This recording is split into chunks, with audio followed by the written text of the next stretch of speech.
Right then guys, how's it going and welcome back to Toon Tuesdays, your weekly roundup of Newcastle United news. I hope you guys are all doing good. The international break is just about coming to a close now and we can get our minds back on Newcastle and the Spurs game coming up this weekend. Eddie Howe and the lads head out to Dubai for some warm weather training over the international break. I'm lucky enough to have been in Spain for the international break, and if you want to see a little bit more of what I've been up to, be sure to go and follow me on Instagram. I'm posting loads of stuff on there while I'm out here. But today's video is about Newcastle. As I say, in terms of news over the last week or so, it's mainly been the fact that the lads have been away in Dubai. Eddie Howe spoke about the fantastic facilities they've had over there and have really tried to make the most of them. You know, I think the international break actually came at a relatively good time for us, to be honest, because after what was a 9-game unbeaten streak, losing against Chelsea was fair. Losing against Everton was a bit of a tough pill to swallow, to be honest. So I think the international break came at a good time. And as I say, it all kicks off again this Sunday against Spurs. You know, it's the running till the end of the season now. 9 games to go, a month and a half to go. And I think it's going to be a very tough game coming up this weekend. Before we get on to that, just a few bits to mention. The under-23s played at St James's Park last night, which was fantastic to see. Amanda has also confirmed that the women's team will play at St James's Park on the 1st of May, which will be the first time for them, which again is absolutely fantastic. Hopefully I can make it to that one. I think the tickets will be very reasonably priced as well, so it'll be really cool if we could pack St James's Park for the women's game. Again, it's the new owners, it's the things they're trying to do. We've seen Shearer's bar change back to Shearer's. You know, it's all these little things. You know, obviously what we're doing with the first team and the results on the pitch is very important. But, you know, I think some of these finer details, you know, that they're trying to work on as well is really good to see. But as I say, the first team, the points, you know, we want to make sure that we finish the season in a good way. If we can get back onto another little unbeaten streak, that would be very nice. But I think it might be a tough start to that this Sunday, taking on the Spurs team away at the Spurs stadium. They're a good side. To be honest, I'm looking at this one as a little bit of a freebie. To be honest, I don't really expect anything from this game. If you offered me the draw now, I would take it. I would love to see us go out there and really give it a good go, and I think we will. But I think you've got to realise that they're a side who are challenging for, you know, Champions League, and as much as we've kind of taken ourselves away from that bottom 3, you know, for me, the job's not done yet. And as I say, I will celebrate nothing until either the end of the season or that it's mathematical that we are definitely staying up. And as I say, moving on from the Spurs game, you then look at it, for me, what is the big 3 games left to go this season? It's the Wolves on the Friday night, it's the Leicester on the following Sunday, and then it's Crystal Palace on the Wednesday, all 3 games at home. So yes, the Spurs game this Sunday is big, and I know you should only concentrate on the next game. Like, football's too quick to start skipping ahead and looking at what's next. You need to concentrate on the now and prepare for the now. But as I say, I think this weekend's going to be a really tough game, and I'm already kind of looking at those 3 home games. Wolves are a side, you know, challenging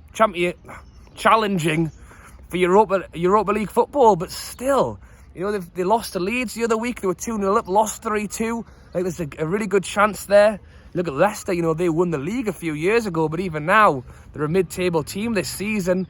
And then a Crystal Palace side who are obviously a mid-table as well. So just the fact that all 3 games are at home, and it'll be very interesting to see. And I should say, actually, then it goes Norwich away. So that's actually 4 games that are very, very big for us. And then it slips into, I think there's a go, Liverpool, Arsenal, Man City, which I'm not seeing a lot from. And then it's Burnley last game of the season. But yeah, really, it's those 3 big home games in a row that I can't wait for, to be honest. I cannot wait to be back at St James's Park again, because it feels like ages.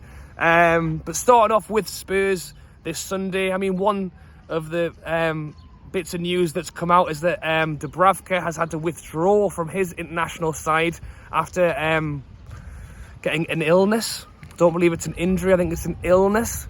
Which obviously throws up the question, will Dubravka be available for this Sunday's game? As I understand, he's on some medicine and he is going to be training with the side ahead of Sunday, which is obviously good news. To be fair, Darlow normally comes in at the last minute and does really well.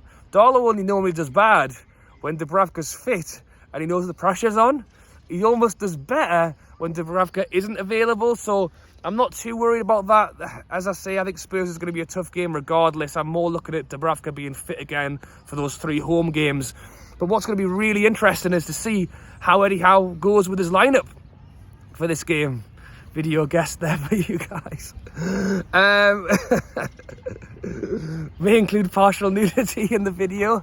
Yeah, it'll be really interesting to see how Eddie Howe lines up for the game on Sunday, because obviously with us having so many games in a row, before the international break, there was a lot of changes to the side. We saw Bruno finally getting his full game. We saw Sean Longstaff come in, who did really well by all means. We saw Kraft switch back to Manquillo.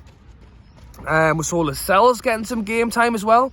So after having such a long break away, it'll be interesting to see how we line up for this Sunday. Let me know your thoughts down below, specifically the middle three in midfield, because I think that's what we'll do. We'll go back to the formation that's been working. I shouldn't imagine it'll be 5 at the back. Although we did do it against Chelsea, maybe we could see that against Spurs. I should think if we go with 5 at the back, no, I think it'll be 4. I would assume it'll be Target, Burns, Shaw, and Manquillo, and it's the 3 in the middle that I'm asking questions over. Obviously, Joe Linton had been injured, so he'd missed a game. I would expect him to come back. I would expect Willock to play as well, and I think the question for me is probably Bruno or Shelvey. I think you've got to have Joe Linton in that side because he's the man who breaks up the play and wins the ball. Although Bruno did really well against Chelsea, I think what Bruno does so well is he calms the game down and breaks up the play. And in a game like Spurs, where we don't expect to have a lot of the ball, maybe Bruno would actually be the man for that job. So it could well be Bruno in the middle, try to slow down the play, Joe Linton winning the ball with Willock as the man to break. I think that's what I would probably look at. Obviously, I want to see Fraser in the side. I want to see Chris Wood up top because he's the only striker available. I'd like to see Callum Wilson, to be honest. And I suppose that is a little bit of news that I've not mentioned. I think we've heard it over last week, really, was that supposedly Wilson and Trippier could well be back by the Crystal Palace game, which for me sounds soon. And I wouldn't put any bets on that they will be back for that game. But again, if they could be back, you know, just in time for the end of the season, that would be spot on. And I know St. Max has been getting a lot of criticism and a lot of questions asked to him. I want to see him play as well. I think, again, against the Spurs side, where we won't have a lot of the ball, having someone like St. Max who can break in a game will be a massive advantage. So let me know your thoughts on going into the game against Spurs on Sunday. I will be back before then, and I have got a few pre-recorded videos that I do plan on releasing over this week. My Premier League predictions video will be out tomorrow. Again, 4 o'clock-ish, so be sure to look out for that. But enjoy your week. Thank you for watching. I'll be back in time for the weekend, for the pre-match chat, for the match reaction, all the good stuff. So if you're not subscribed already, be sure to hit that button. Thanks for watching, and I'll catch you later.